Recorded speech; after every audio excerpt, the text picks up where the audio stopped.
Hey class, welcome back. I apologize for our video cut short last time, but let's recap. So in the last video, I asked you if we are treated with fairness in the system, and is the process too long? Well, are we treated with fairness? Is it too long? Is that how the system should be? So, and do we still have rights in this system? Where is the justice in all of this, right? Um, I just want you to keep those questions in your head and, um, you know, just throughout this class, you're going to learn a lot about our system and whether or not it is abiding our laws as a citizen. So keep those questions in your head. And of course, you can always add comments on Class Dojo. I would love to hear your opinions. But let's get started. Today, we're going to talk about due process. And you're probably like, what is due process?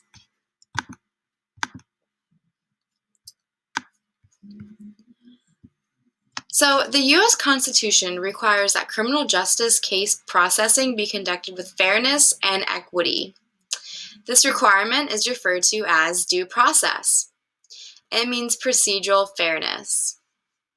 It recognizes the individual rights of criminal defendants facing prosecution by a state or the federal government. Under the due process standard, rights violations may become the basis for the dismissal of evidence or of criminal charges, especially at the appellate level. Due process underlies the first 10 amendments to the Constitution, which are collectively known as the Bill of Rights.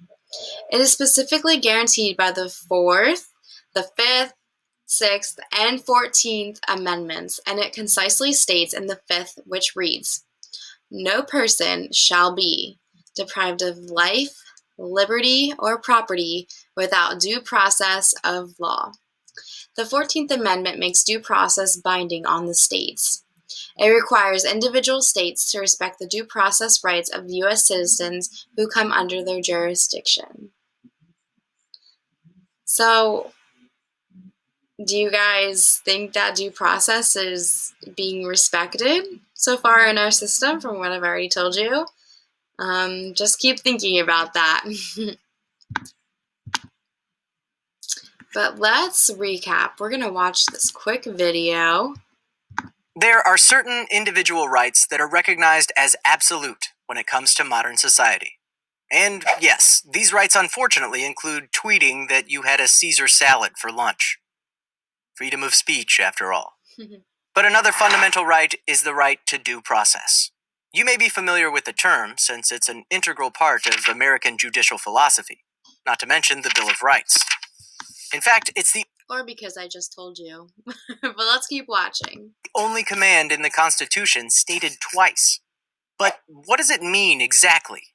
Essentially, due process is the legal requirement that a government must respect all of a person's legal rights before taking from them, and I quote, life, liberty, or property.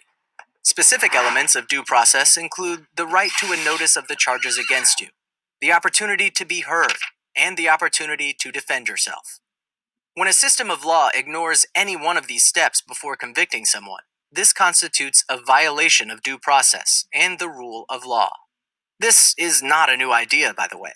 The very concept of due process was originally documented in the Magna Carta. No, the other one. Florida law, like most everywhere, includes, within the idea of due process, certain protections. For example, you can't be forced to testify against yourself.